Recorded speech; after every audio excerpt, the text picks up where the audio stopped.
Welcome back to Real American Blue. I'm your host, Curly. Rich is sick, I guess. He texted me earlier today. He's not feeling well, so he might be watching.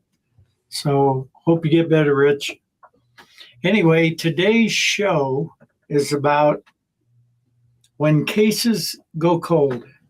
And it actually encompasses a lot of types of cases. It encompasses missing people, kids, homicides, different things. Even a burglary case can go cold. I mean, it's just a fact of life. And today I got Rhonda and Troy. Both have vast experience in these types of things and investigations. And welcome. Thanks for coming on the show. I keep looking down because I had moved the computer over to the table so I can do the one-man band thing. But welcome to the show. Thank you. Thanks for having us. Absolutely. This topic is extremely important. It's important to families. It's important, and you don't have to be a wealthy, rich celebrity type to get the attention that you need, because cops are always working behind the scenes on every case. It doesn't matter. And so anyway, Troy, you've been on CNN, on a couple other news shows talking about Nancy Guthrie down south, which is turning. At first, they didn't know, but now it's definitely an abduction. And what's the latest you know of that? Well, I knew they were kind of scaling back operations slightly with the amount of the intense amount of manpower they had down there. I think the FBI was moving their kind of command post back up to Phoenix. And I knew they increased the reward substantially, well over the $1 million mark now.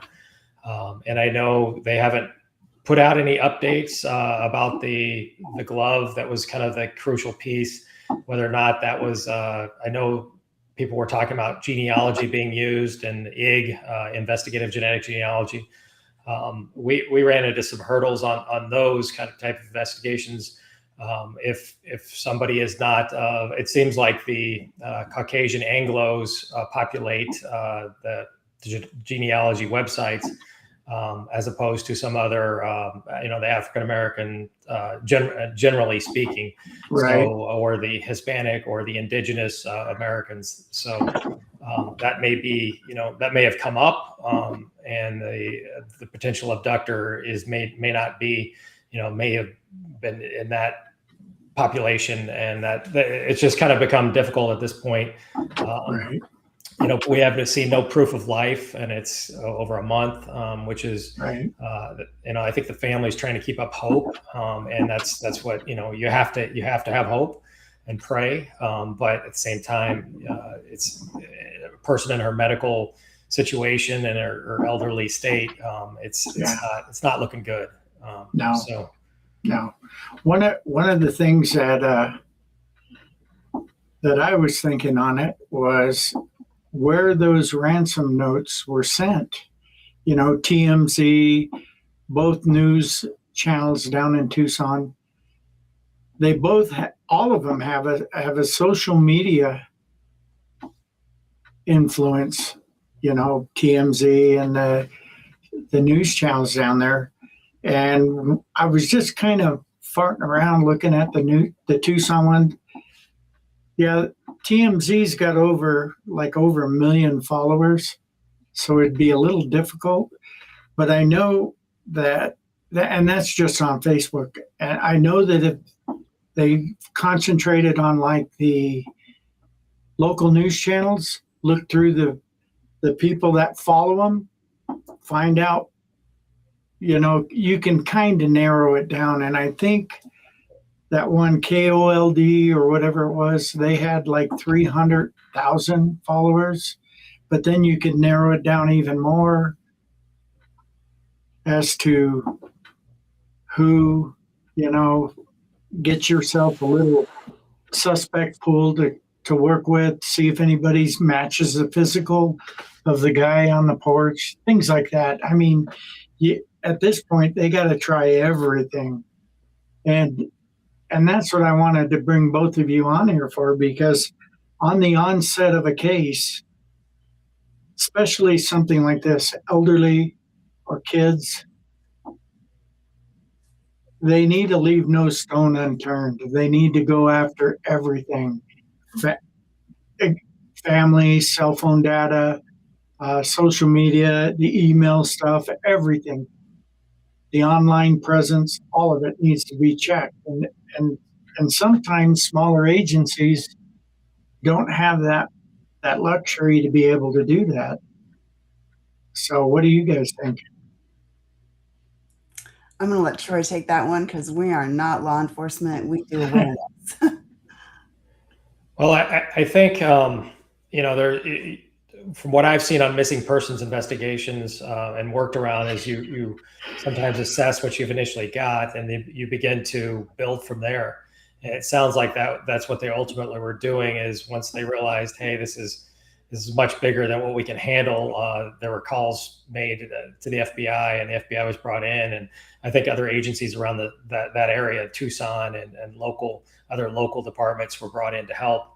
And there's a lot of cooperation and teamwork, but there's an enormous vacuum of manpower, especially in such a high-profile case like this, that's required. And the amount of tips that were coming in just to manage those alone and make sure you don't miss anything, that's massive. And then, like you alluded to, you're looking at cell phone data, you're geofencing, you're looking at the biological evidence, you're looking at everything.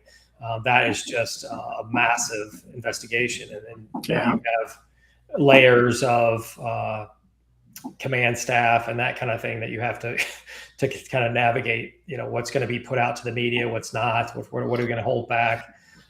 And there were a couple, I guess you'd call them missteps. I try not to armchair quarterback. It's kind of been publicly talked about. They released the scene pretty quick, within 2 days. And there really was no reason. It was her residence, only her residence. So I don't know what factored into that decision, but if it were me, I would have held the house a lot longer. They realized that once they got into it, they were back. But yeah, you typically hold on to what you've got until, you figure out what's happened to that individual. Right. And that's what we were talking about. Myself and the other guys that are retired as well, same thing. Why'd they let the house go? Because then if you go back and you find something, there's kind of a chain of custody issue where, oh, we didn't check here, but we found this new DNA that, not a good thing. I'm sure. One of the other things that they released that I was really surprised was that Bluetooth technology, where they were talking about they had the helicopter flying around with the Bluetooth looking for her pacemaker. Some stuff in law enforcement needs to be held tight. You can't let that stuff out because people learn. We have these fine institutes of education for bad guys known as DOC.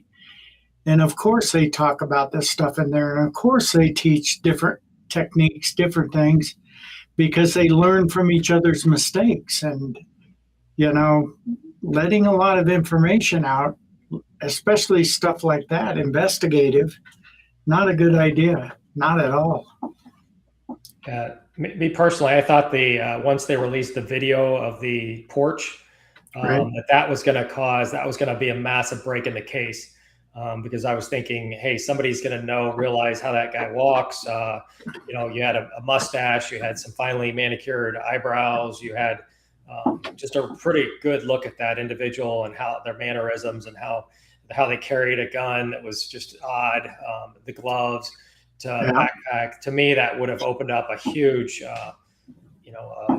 just a vacuum of leads coming in. And I think it did. I think there were thousands of leads coming in a day. So they did go to a couple places and detain a couple people, and so they were actually following up on leads that people called in, which was good. Is that common in cases like that to have that big of a response to tips like happen there? Is that common? Well, this is we're in the age of internet sleuthing, where 24/7 news, and it's kind of the shiny object theory, I call it. So this was a massive case, and I think people from all around the country, if not the world, were tuning in to see, what was going on with these investigations. So I think in this case, yeah, I mean, and sometimes you have people that are genuinely trying to help, and then you have some people that are just either want the reward or want to send the investigation down another path, and that takes a lot of manpower. So it does. It's both good and bad. On the canal murders back 92 and 93, which is kind of my bread and butter that I like to talk about, they did something that was brilliant because one of the serial killer had basically taken our second victim and redressed her in a very particular women's or a girl's bodysuit. So they put that out to the media, and then they had a lot of tips come in on that that eventually years later it took crack the case. So you can definitely use the media and use the community for that kind of powerful, hey, have you seen this? Do you know where this came from? But you have to be very careful too. So yeah, that one they had back east, what was that, Brown University, the shooting, and they put stuff out. They were like on the onset, they were like all confused. Nobody was working with anybody. This and that. They didn't have any information, no camera footage right away, none of that. Then all of a sudden, boom, they released an image of a guy kind of like the Charlie Kirk thing. They released the images in the surrounding neighborhood, and boom, poof, some guy says, hey, it's this guy, and it's kind of nice to have that.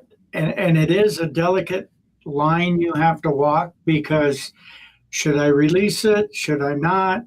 All those things. But when you don't have any answers, you need to be a little more open to the public, because the public, they find things.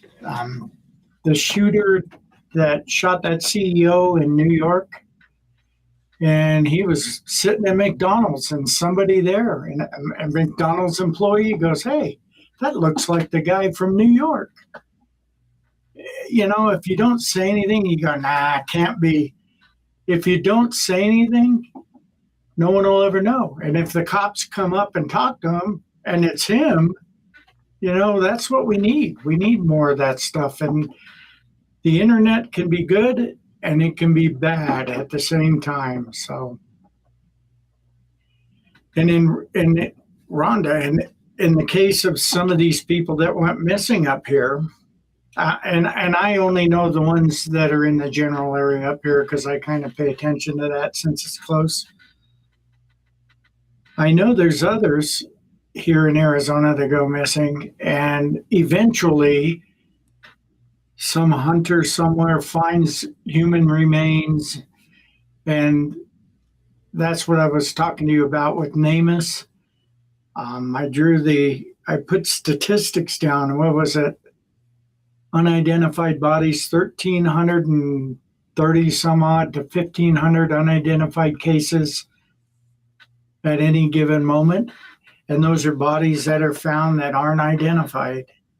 And there's a lot to go into it, and bad things happen, and cops need to do good shit right up front, because if they don't, and they don't take a case seriously, like we were talking about runaways, it's a kid under a certain age. Cops like to call them runaways, right, Troy? Runaways. But they got to be considered something different, because they sneak away online, they meet somebody, an adult online, and they take off with them somewhere, or they get sex trafficked by a pimp in Phoenix on Craigslist or whatever it is. And this stuff goes on a lot. And we need to do something a little different. And Rhonda, you were saying there's some kind of legislation or something you're trying to get done? Yeah, so we are working with legislators right now on Senate Bill 1416. And what that does is, well, it does a number of things. It's pretty interesting when you really start to look at it. So for many years, it's been the law here in Arizona that a picture had to be included in our ACIC, in our Arizona database of missing children. But interesting enough, it can't be done. A photograph cannot be uploaded into that system, nor can it be uploaded into NCIC. So no one could ever follow that law. And so when you go into the database, only 60 to 70% of, or 60 to 70% do not have photographs. And so how can we help as a community to look for missing children if we do not know what they look for? Right. And so what this bill does is it still has a requirement to, of course, report to ACIC, NCIC, but it also puts in a 24-hour requirement to for all missing children to be reported to the National Center for Missing and Exploited Children. Right now, it's only for the children that are in the custody of the Department of Child Safety. But if this bill passes, it would be all children would automatically get entered in within 24 hours. And then we will have photographs of all of our missing children here in Arizona. And any given time, we have roughly 500 missing children. So, so that's one of the exciting things. One of the other things that we wanted to address was the term runaway. And we held many meetings with law enforcement, different law enforcement legislators and the Arizona Department of Public Safety. And I understand the need for police officers to have their classifications within their systems, and it sets off their protocol and how they handle a case. And this has nothing to do with this. What we have asked them is if you can, when you post on social media about a missing child, if you could stop using the term runaway. Because when that runaway is put on, if that comes out and it says runaway, they become uncomfortable. People think they need to be looked for because they'll come home in a couple days. Yeah. And in a lot of cases, you really don't know why they didn't come home from school. You don't know that they were lured. You don't know the story behind it. But and I mean, sometimes kids, it happens over and over again. And so I understand that they have to be labeled a runaway, but I don't want them to be invisible to the community. I want that when the community sees a child missing, I want them to keep their eyes open. I want them to be aware. And if they see them somewhere, to make that phone call, to send that tip in so that we can try to keep our children safe. So that's the legislation. It's just a couple simple changes.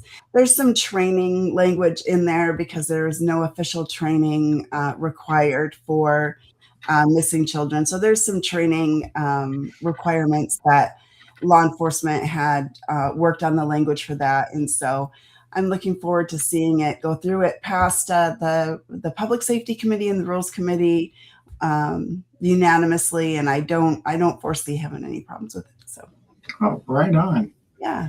Right on. And Troy, you worked cold case for how long? Overall, 10 years, cold case homicide. Right. And your time, how long overall? 24 years. Okay. You remember that, going and taking a report for a missing kid?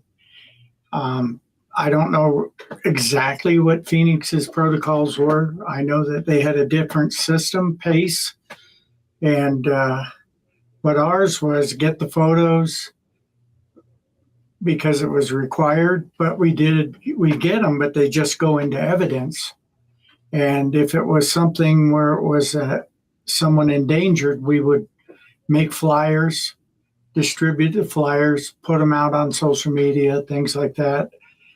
And I think that, and you didn't mention, Rhonda, was there a specific age, like age classifications for missing kids, like newborn to like five to like 15, or, because 18 and under. So anyone under the age of 18 that Okay.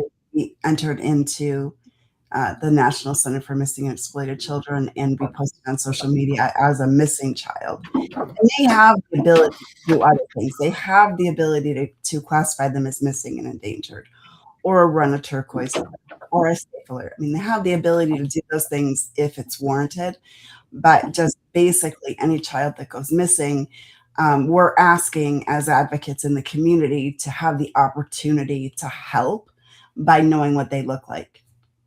Yeah, that's a big thing, knowing what they look like. And that's why I was mentioning all those different scenarios at the onset to this, where we were talking about guys getting caught by citizens in a McDonald's, here or there. Hey, that looks like that guy they showed on the news, and then next thing you know, that's the dude. And it's crazy how that works. And I know that generally helps out law enforcement 100%, because what was that? But Walsh show that he did, America's Most Wanted. There we go. Yeah. Within an hour of airing an episode, they're getting all these tips, and then sometimes they pay off. Hey, that guy's working over here at the Blockbuster Video. I'm aging myself, but there's a lot of stuff in that, and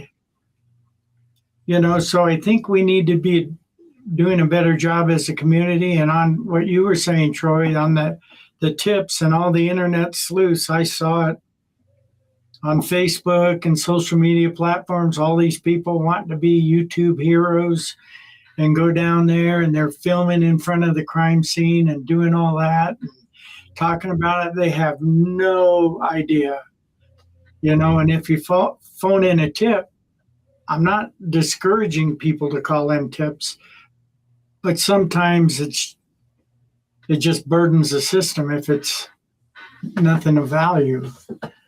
Yeah. So, and then your deal, Troy, that was the book you wrote, Hunting the Zombie Killer or something. What was it? It's called Chasing Down the Zombie Hunter. There we go. And that was the guy doing the canal murders back in the day. Yeah, he did two murders that we charged him with, 1992 and 1993. But before that, there was a missing child by the name. She was a disabled child. She was 13. He had basically told his ex-wife during their marriage that he had killed her, and her name was Brandy Myers. It's a very sad story. And I know Stu Summershoe was a missing persons detective that we work closely with, and he's retired, but he is an advocate, and so he worked that case really hard. But we know that our guy did many more. We just can't prove it. So these guys unfortunately are able to hop from different jurisdictions and get away with what they do, because law enforcement's not always good at communicating.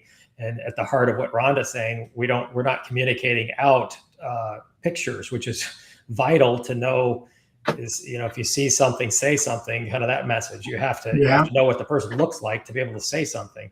So to me, that would be intuitive. But I feel like government needs to change. And we need to figure out, there's too much, in my opinion, there's kind of a identity crisis going on in terms of law enforcement. We're trying to solve all the people's problems, solve homelessness, solve drug abuse, when we really should get back to basics and say, okay, what's most important? We need to solve our murders. We need to solve our child crimes. We need to solve our missing persons. We need to solve our robberies, and kind of take it from that standpoint, a very simple back to basics, rather than, oh yeah, we need officers out talking to the community. And it's like, well, that's important, but in these days of staffing, it's a luxury to have that. So let's get back to working.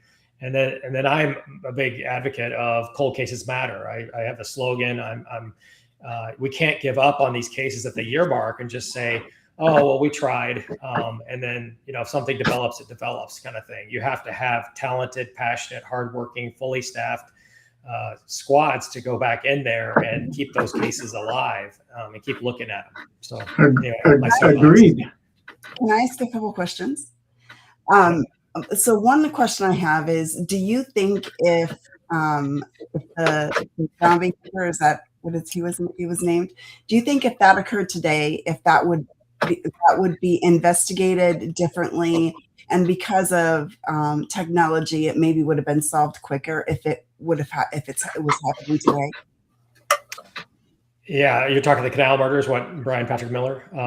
Yeah, we were able, had the luxury of, we were three and a half years we spent on that case as a cold case squad. But yeah, the DNA has advanced so much that it is, they're doing all kinds of things like MVAC and IG, or investigative genetic genealogy, which was Phoenix PD, I'm proud to say, was one of the first agencies in the country to use it in 2014 on a serial killer investigation.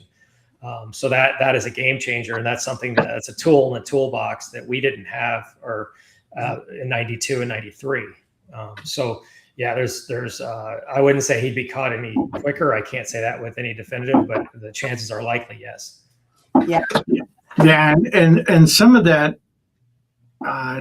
genealogy DNA stuff that came about from a good detective who worked the Golden State Killer case, because that's where he sent in, or another version of that, where he sent it into the private places, Ancestry.com and those, and they weren't really well regulated with people's DNA, so they sent back an answer.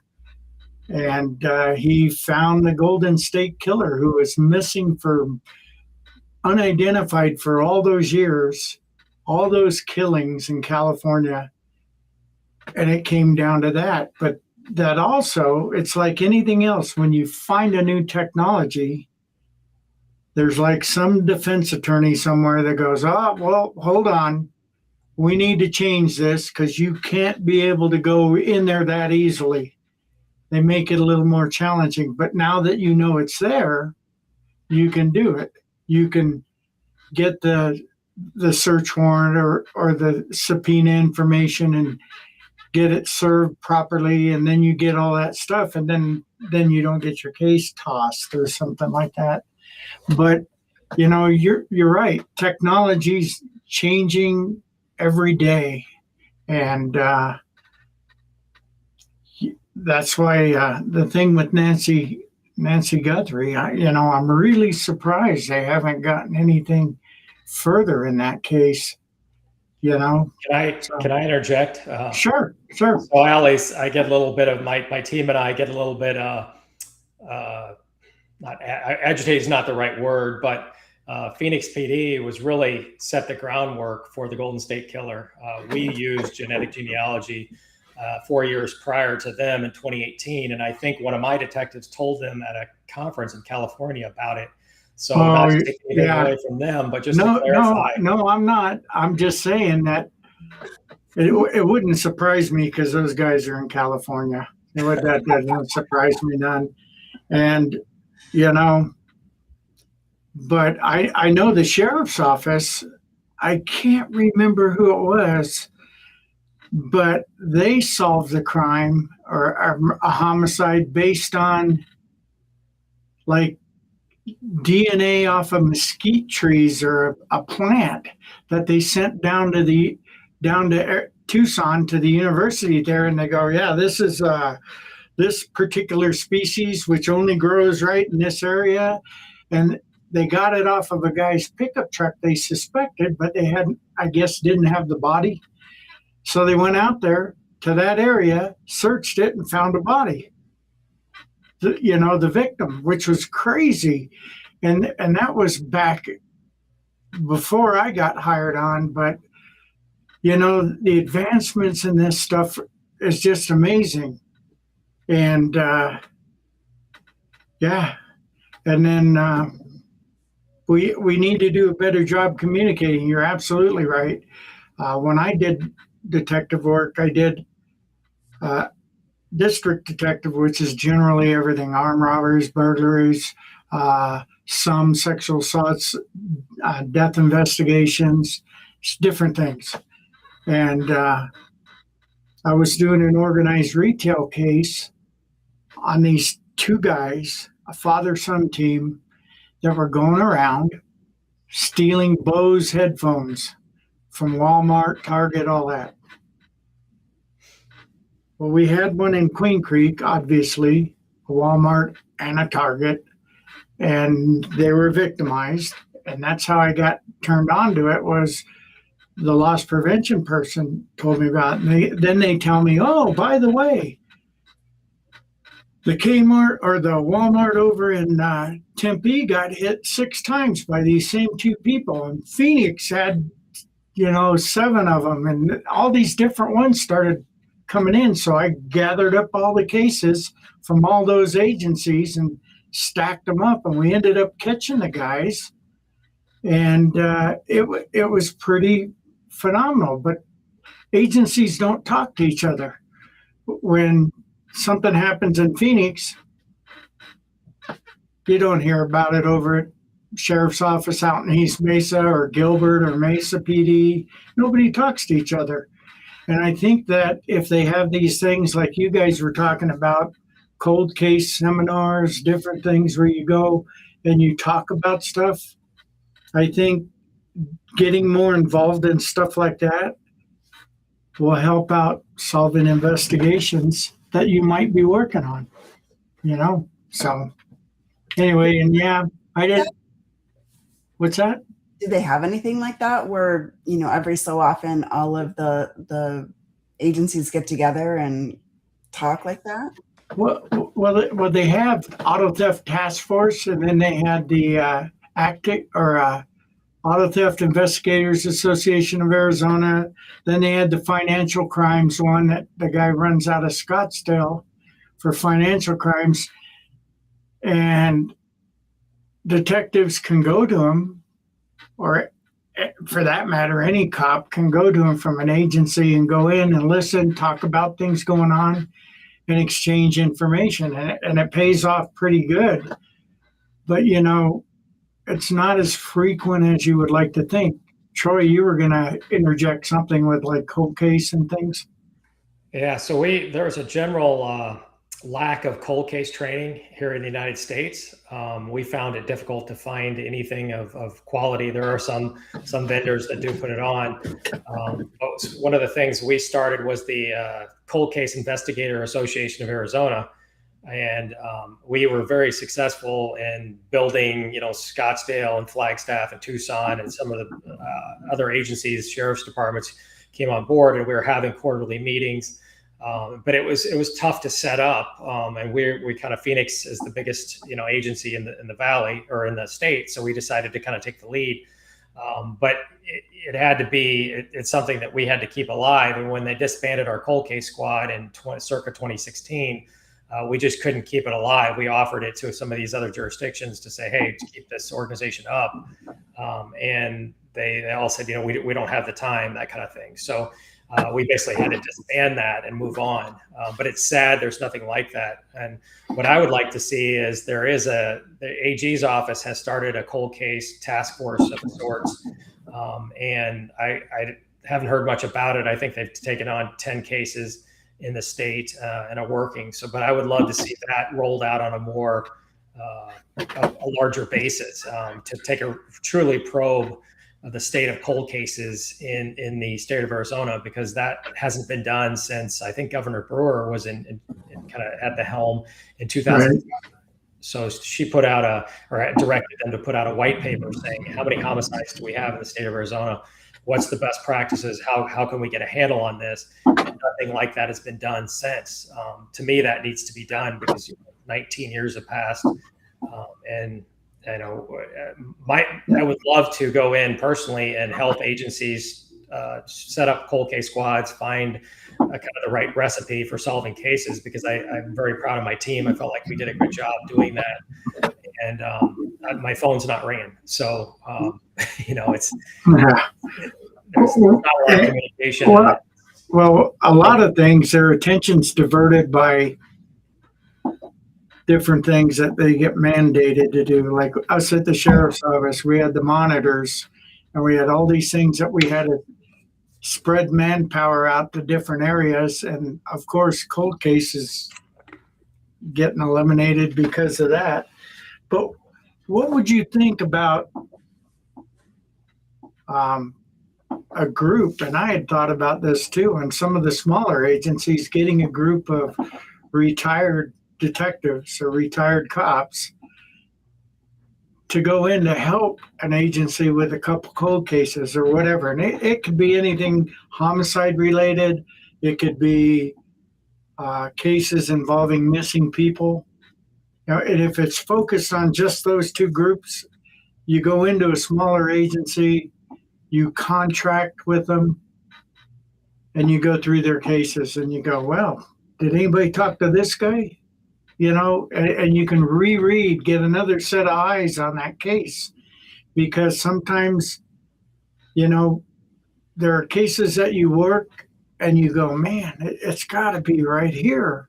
And you don't see it, but another set of eyes might pop it open and open it wide up.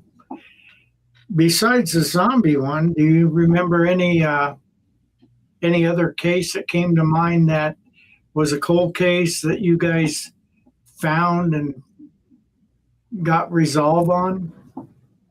Yeah, I mean, we were not to brag, but we solved over 100 cold cases during our tenure, and we reviewed over 2,500 cases. So those were two of those dated back to the 1970s. So there was a lot of cases that we were able to kind of knock on the door of the family. Sometimes even the parents weren't alive, or we were talking to grandchildren, but we were able to tell them, hey, we finally got the bad guy that did that, the perpetrator that did that to your loved one. And you can't talk about it. To me, it was very impactful, and it was one of the just very rewarding. But I was back to your earlier point. I think what we struggle, it seems simple that we can just get this team together and go in and help, but you have to have buy-in from the agency that's from the top down, because otherwise you'll get what I call blowback in terms of, cops are kind of type A, and they don't like being told when they, close to the vest, and to be told, hey, did you talk to this eyewitness? Oh, I didn't. They don't want to be embarrassed. They got egos. Yeah, they're not likely to share. Yeah, I found that a lot too, because even within your own agency, you're a brand new detective working a case, and the senior guys that you go and you ask them something, they go, well, figure it out. And they don't tell you any shortcuts. They don't tell you, here's how I would have done it, type of thing. And you're right, cold case training, maybe it's a thing that maybe we need to go, that you and other people need to go to, like I said, you and other people need to go to like AZ Post, put together a post mandated cold case training thing or that, because we had talked about that with Rhonda about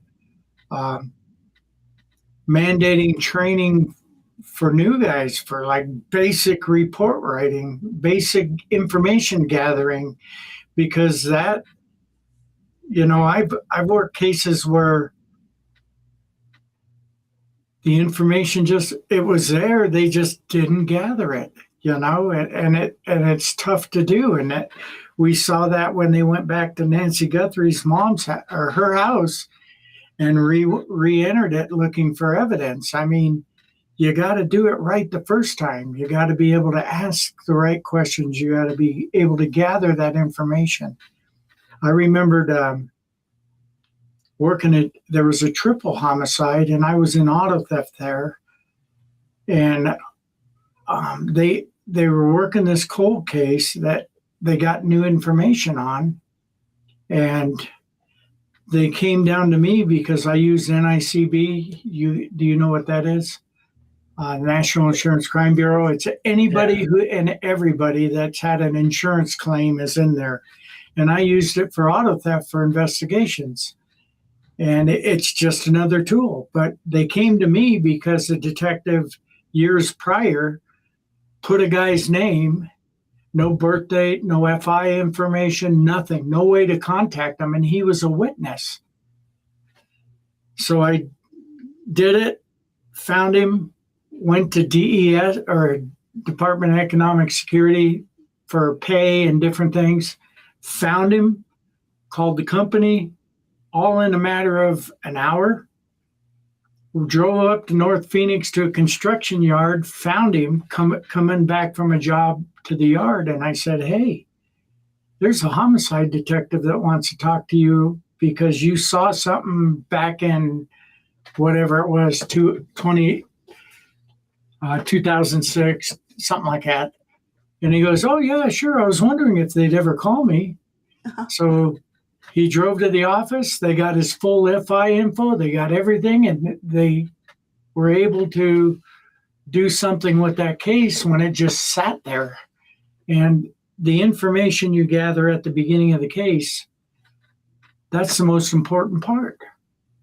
And Troy, when you're doing your cold case and you open up the book and you start reading through it, or is it now a computer screen, and you go through it, is there stuff that should have been done at the beginning? And if you had advice to some of these guys working these cases or taking the information, what would that be? Yeah, so I even saw stuff where when I was reviewing cases in cold case, where I was a patrol officer in South Phoenix, and I was thinking, wow, I could have done a much better job on my supplement in terms of what I saw and that kind of thing, because you never know. You're the first on scene typically as a patrol officer, so you're going to see things, and if you think it just don't. Everything is important. So put it in your supplement. And luckily they have cameras now. The detectives can go back and kind of look through the lens of the patrol officer, so to speak. So, but yeah, it's there is a need for heavy training on. You got to get it right from the get go. And I always say, with the canal murders, we never would have been able to solve and get that guy convicted if it weren't for the hard work and the excellent work on the front end. The original detectives, the lab, the CSI folks, everybody that contributed was massive. And you have to lay the groundwork from the front end. So it's just it's important to get through to those patrol officers in the academy and as they're training and their field training officers to kind of say, hey, this is a homicide, or this is a missing kid, or this is something that's really, really, not every crime is important, but this is a really, really important crime. So you need to dictate everything that you saw because it could be important years later. Right. That's it exactly. And Rhonda, I've seen some of your posts on with the flyers, the missing persons flyers that you do on Facebook and other platforms. I saw some that said located deceased. Mm-hmm. And I know that, and why I like talking to both of you is the sheriff's office. They basically did something a little different. I don't know how Phoenix did it, but they're using.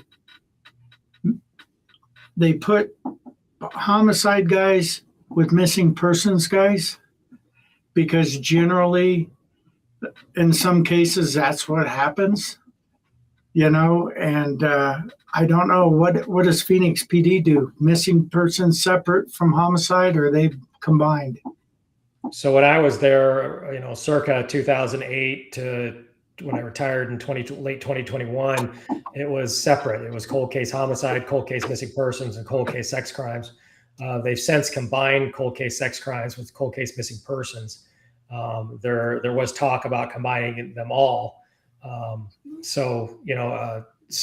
way that Phoenix PD is cold case homicide is within the Violent Crimes Bureau, and so is homicide. The other missing persons and sexual assaults are part of the Family Investigations Bureau, so they're part of an offsite in an entirely different bureau. Good thing is we had a great working relationship with the missing persons detectives, especially, and we were constantly meeting with them and just working cases with them. And that's what you need. You need just these passionate, hardworking detectives collaborating, and that's the part of the recipe. Yeah, and and that's something you do within your agency. I think that every agency needs to do that. They need, and Rhonda had mentioned sitting down within that agency and all the detectives talking, hey, there's what I'm working, this is what I'm doing. I'm trying to come up with this. What do you guys think? Oh, I worked with that guy years ago. Here's where he lives. And you get information, because sometimes the stupidest question is the one that's not asked, right? It's like, if you don't ask the question, or you don't ask, you're not going to know. And that's kind of defeating the whole purpose of investigating if you don't do that. So what would you advise the new guys working the beat, coming up there, doing that? You just everything, document, right? Yeah, document, don't be afraid to ask questions. But also, I think, and I'm going to throw this tidbit in, I think artificial intelligence, AI, is going to be a game changer if law enforcement embraces it. I've already had numerous questions about its application to cold case, because how quickly could you synthesize all these different reports and say, what are our commonalities? Oh, we have 2 women that are left out in a field with shoes and socks on and nothing else. And then look at that, analyze that information to say, hey, did we have any other cases like that? Oh yeah, we had a sexual assault like that, before our murders. And so it's like, okay, that's a clue. Let's go look at that. So to me, AI is going to be a game changer, but it's just going to be when law enforcement's behind the curve. Typically, government is in general, in embracing these new technologies. Well, one thing I notice on using AI, because I diddle with it now, one of the things that it does is it gathers that information and stores it. And you don't want sensitive law enforcement information going into an AI platform to be pulled up by any Yahoo around. So they need to have whether the FBI runs it or whether each state is in charge of it, an AI system just for law enforcement, just strictly for law enforcement, because all the information you put in the open AI platforms, at least, it goes everywhere. So if you put something in there, hey, I need information on here, and then it'll go, well, it'll show all these different places it's asked, or where somebody asked the same question and got the same information. So there needs to be some kind of accountability for it. So to me, that's somewhat of that is out there with the VICAP program. I don't know if you've heard of the VICAP. It's run by the FBI, and I'm strained to remember it's an acronym, but it's basically the violent information. It's a database basically of things like crimes that really stick out, like serial killer kind of cases. But you have to, as an investigator, put that in the system and send it to the FBI, basically electronically. And then what they do is they mine all that data, and then they'll say, okay, women that were beheaded, this kind of thing, or their bikes were taken, and they'll send you that information. So if you could somehow, I totally agree, it can't be compromised. But if it was AI, you wouldn't. The blowback with a lot of agencies doing VICAP is they don't have the manpower, the time to enter those cases in the system. So if you had AI doing it automatically and comparing information, to me, that would be a game changer. Oh yeah, I agree. But it needs to be kind of a sealed system so that anybody can't go in. And when you said VICAP, whatever that was, I wonder if that came on after I retired. But they had a system. And like I told you, I was doing organized retail theft as a district detective. And I wrote a search warrant for this house down in Santan Valley. And one of my sergeants, or somebody used to work narcotics, he said madcap or something, where you call a place to find out if anybody else is looking at it. Yeah. So I did, and wow, there was somebody looking at it, and it was a DEA. So I had to call them in Hawaii, and information is what makes this job run efficiently. And madcap, BICAP or whatever, and having the AI access, having all that's great, but it's still going to take a guy pounding somewhere, walking door to door, asking questions, going out and seeing things for himself. So it's got to be a combination of all of it. Yeah, I totally agree. Yeah, and just because you have AI doesn't mean you can sit in your office and write your case and do everything on AI and not even go out to where it happened.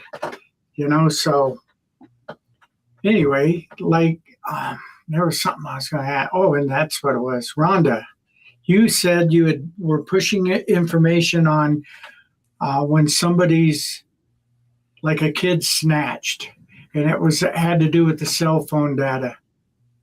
Do you remember talking about that, where they could get like almost a warrantless search warrant for cell phone data for that person's phone that got kidnapped? I think it was you talking about that for Arizona legislation. That was last year, I think. Yeah. But you know what? I learned a lot talking to law enforcement last year about that. And Arizona actually, they can do that. They're not restricted like a lot of other states are. So that had to do with the Kelsey-Smith Act. And so talking to law enforcement, what was being proposed would have been more restrictive than what they could already do. And so I don't know if that's something that Arizona really needs at this point, because they are able to request pings on information in situations where somebody's life is endangered, and they don't have any problem with that. And so, so I think we're lucky to be in Arizona, because there's some states where they make it rough. Here, it's one party consent. Like when we used to do confrontation calls, one party consent. It was awesome. But other states, both people on the phone need to know it needs to do this, it needs to do that. Yeah, we have a little more freedoms here in doing some of the stuff that needs to be done to catch the bad guy. What we were talking about was Troy, she was pushing a legislation to, if someone's abducted and they have a cell phone on them, you can automatically get that information and ping as to where it's going or traveling. And that's kind of what it was. And what brought that about? What was the motivation behind what you were driving on, Rhonda? Well, number one, I didn't realize that it was easier in Arizona than other states. And because in the case of Kelsey Smith, she had her cell phone on, and it took 3 days to get a warrant to go through and them to find her location. And she was found no longer alive. And this was many years ago, and there's been a lot of legislation since then. And so I wanted to make sure that we were protecting him. What I did learn is that in the event of a case where they believe someone is in danger, that they are able to go ahead and get, without a warrant, they're able to pull that ping. So, and since then, I have had instances where they have done it. And so I think that Arizona is pretty well within that law. So, and I think there might be somebody that might be running some legislation this year that has something to do with it. But I'm not sure why or who they've talked to or what that legislation even says. But there's a lot of people running a lot of different kind of bills, and I don't know what's going to end up, coming out in the end. I really don't. But it's kind of crazy down there. It is. There's so many bills that are flying. Yeah, and they get something passed that sounds good, and then it gets vetoed. Poof, gone. Yeah, that kind of sucks. I know that DPS has been going through that with raises. They get a bill approved. They get the money approved through the houses, and then get sent to the governor. Go, because it's tied to something else. So, but on the cold case thing, and missing people and that. If you were going to, and this is for you, Troy, if you were going to go to an agency, let's say a small town, Bisbee or wherever, they call you up and say, hey, we have a few cold cases. What would it take to bring somebody up to speed to be able to work this case? Because it's got a lot of old information. It's got this, it's got that. So what would make, if an agency wanted to do it and got a hold of you, what would you tell them? Well, you'd need complete and unfettered access to all the case files, everything, all the photos, all the audio, all the crime scene diagrams, all the reports, everything. If any of that is held back, then it kind of really hurts what the cold case investigator would do. And the first thing that I would do, we came up with a review system of kind of I call it a cliff notes of a homicide or a missing persons case, to basically say who, what, where, when, how, why, and then flush out a solvability score of, hey, I think this is a great case. It's a 4. It's highly solvable, versus a 1, which is not as solvable, which doesn't mean we're going to get rid of it, any evidence, and not work it, but it just means that it's got a lot of problems from the get-go. Right. Right. So that would be the first thing I do, is give me all the information, and then let me go review the case and then synthesize it into this review. And then that has suggested follow-up in it, as to, yeah, maybe we missed talking to this person, or we need to go back and talk to this person, or we missed some video, or there's something in this photo that sticks out. We might want to check that out, or the leads that we poured through, like on the Canal murders. There's just but it has to be, and I can't emphasize this enough, you have to have buy-in from the top, and there should be a thou shall cooperate with these investigators and put your ego aside and say, we're part of a task force. We don't care who solves it. We just want it solved for the greater good of the families and the community, to put the bad guy finally behind bars. Yeah. There's do you think a task force at a county level would work a little bit better? Let's say like at Maricopa County, if they formed a task force to encompass every agency for a cold case squad for the entire county, do you think that would help in that degree and bring a little more focus to the community of Maricopa County, to the Mesa, to Phoenix, to Avondale? Do you think that would work better, working instead of a state one, which is everything in the state? Do you think a county one would work better?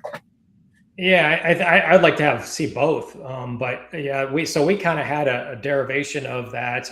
We had the Maricopa County Attorney's Office have investigators that were very skilled. A lot of them had spent time at, say, Glendale or Phoenix or one of the larger jurisdictions, and then were helping out.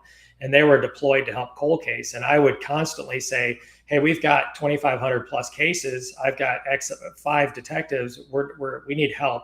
So they would plug in and review cases and help us work them. And I was not bashful about using their help. But other agencies, they said they were having problems even getting in the door. And so again, it comes back to that ego, that top-down buy-in approach of this is important. Let's set our egos aside and let's just all work together. Because you don't want an investigator to come in and be like, oh, here's the smoking gun, and you guys are idiots. Why didn't you? It shouldn't be about that. It should just be about, get the case solved. I want to help you. Let's solve the case. Let's get this solved. Let's we're all on the same team. We all do the same thing. Different agency, doesn't matter. We're still, the ultimate goal is to put the person responsible behind bars and to get an answer for the family. And it's funny how that works. It's like sometimes nobody wants to say anything, and it's crazy. I think that what's her name? The county attorney right now, Rachel something, county attorney for Maricopa County. She's pretty hardcore, and I think if she What is it? Oh, you're looking it up? I'm going to look it up. I should know it. Rachel I should something. know it too. Yeah, I was going to try to get her on to talk about things on the show, prosecutions, some of the community or some of the states. What is it? So, Rachel Mitchell. Yeah, that's right. Hardcore. And I think with her, and you might want to approach Sheriff Sheridan, because I know they recently, I don't know if it was before he got elected or after he got elected, they disbanded the cold case squad, and it's a manpower, money issue, all that stuff. But I think that if the county put together a task force to encompass detectives from each agency, you'd be able to have that communication level where getting all those sets of eyes on this one investigation, and boom, you might start solving a bunch of stuff, you know? So, and I agree totally wholeheartedly. On a broader level, we ended up taking the canal murders back to the VDOC Society. And a lot of people don't know what the VDOC Society is, but it's this think tank, not-for-profit, brilliant people in Philadelphia. And they told me when my team basically put on the canal murders to ask for help, they said, "Wow, it's the mighty Phoenix PD." They were kind of laughing. They're like, "We've never had Phoenix PD ask for help." And I'm like, I don't have an ego. We need help. We're way, they don't teach us how to hunt a serial killer in Homicide 101. So please help us. And so they were huge in kind of guiding us. And you need to check your ego at the door. Yeah, that's the biggest problem in law enforcement, with agencies working together. And sometimes even within the agency, it's that ego, it's that alpha personality you were talking about. You got to put that aside. I mean, you can still have your alpha personality when you're dealing with the bad guys, but you need to put it away when you're dealing with your brothers and sisters trying to solve a case, whether it's a missing person, whether it's a homicide or child crime. We got to solve it. The egos need to go in the shit can. They do. So anyway, I don't even know what time it is. Oh, wow. It went by fast. But you're still active, Troy, with your book and doing all that and going around speaking. Do you have any kind of web page or anything like that if somebody wants to reach out to you? I do. TroyHillmanColdCase.com is my website. And I'm a consultant, advocate, author, and what I'm trying to do now, I'm on the Silent Witness board. I believe heavily. We use them a lot in our cold cases. Silent Witness is a great organization. I'm also volunteer for Parents of Murdered Children, which is another fabulous organization that helping families deal with the tragedy and communicate with law enforcement, which is very much needed. So I'm just trying to give back and help. And I'm kind of working on a training manual for how to build a cold case squad and how to effectively work cold cases. So I'm hoping that all comes to fruition. Oh, great.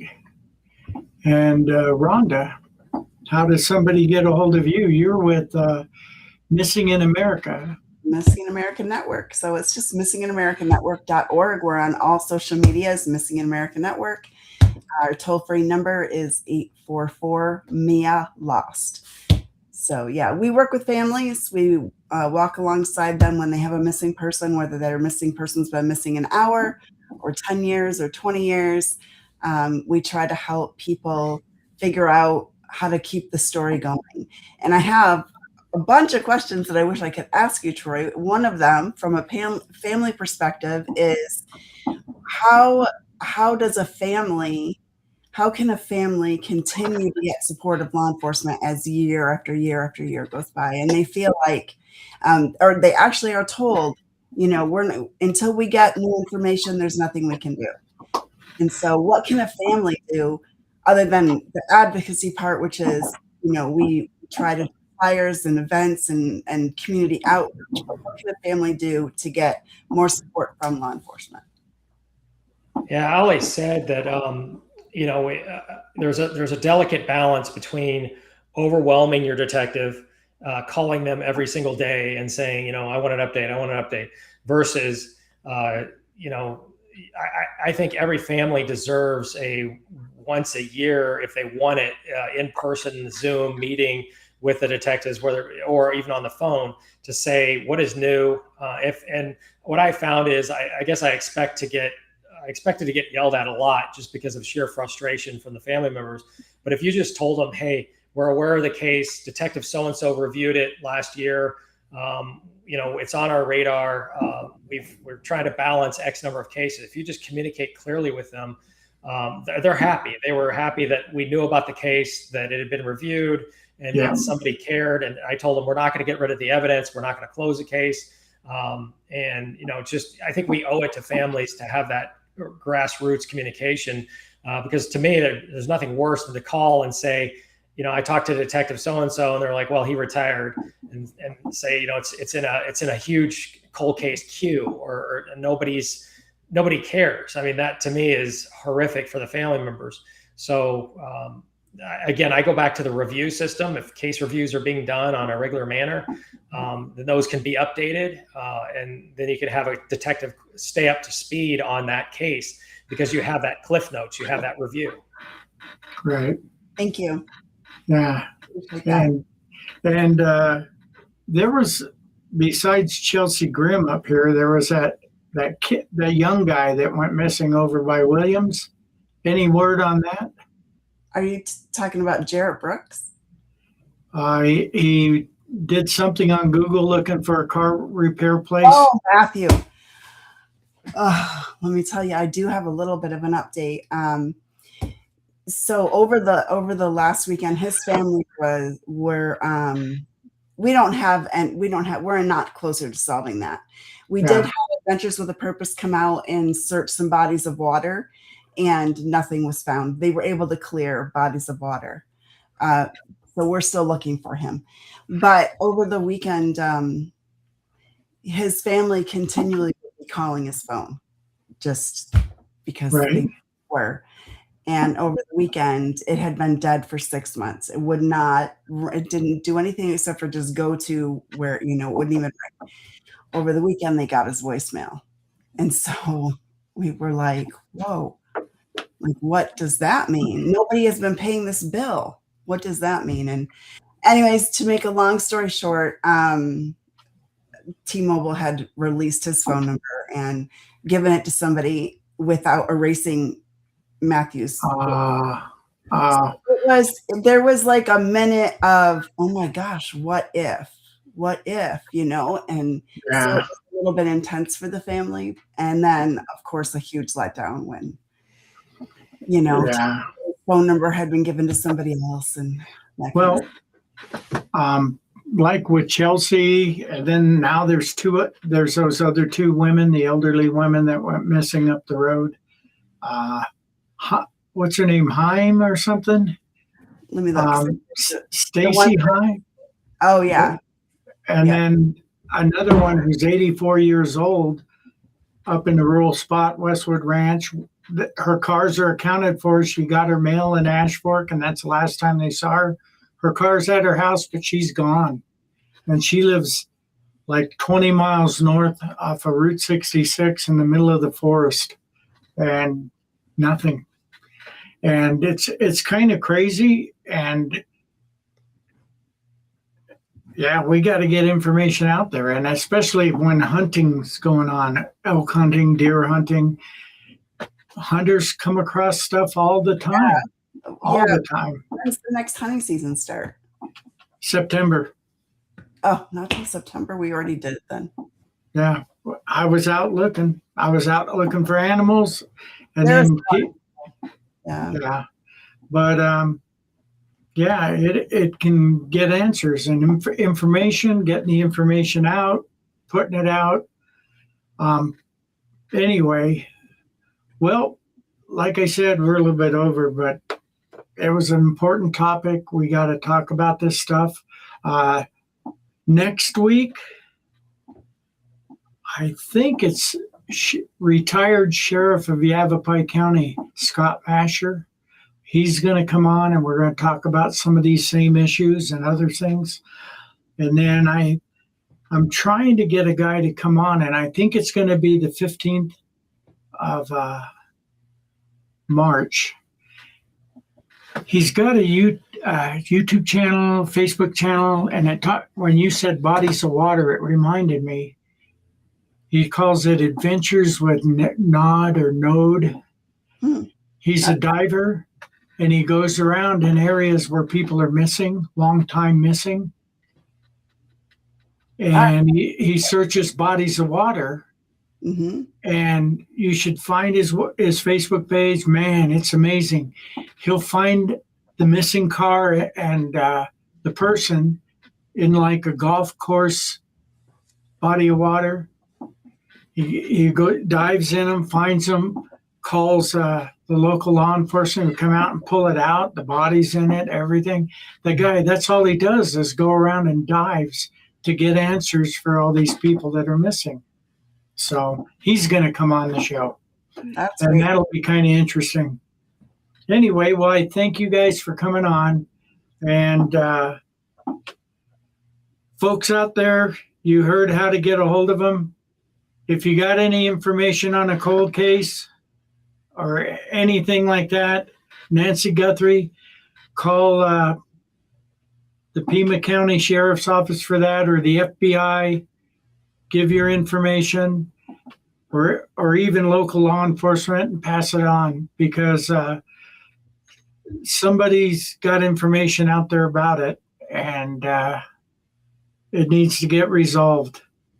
Anyway, thanks, guys. And if you want to hang on real quick. Okay.